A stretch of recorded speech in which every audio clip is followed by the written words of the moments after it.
Hello guys, welcome to my YouTube channel and Facebook page Informates. Today in this particular video, I will share you some information about the 10 painkillers used in USA. So first of all, Tylenol, which contain acetaminophen, and number 2, Advil, which contain ibuprofen. Number 3, Elef, which contain naproxen.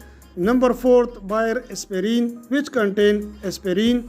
And number 5, Motrin, which contain ibuprofen. Number 6, Excedrin, which contain acetaminophen, aspirin, and caffeine. Number 7, Celebrax, which contain celecoxib. Number 8, Voltaren, which contain diclofenac. Number 9, Naproxen, which contain naproxen. And number 10, Tramadol, which contain tramadol hydrochloride. So these are the most commonly used painkiller tablets in USA for pain, fever, inflammation. Thanks for watching. Please hit the bell icon and subscribe my channel for more informative video. See you again next time. Thank you.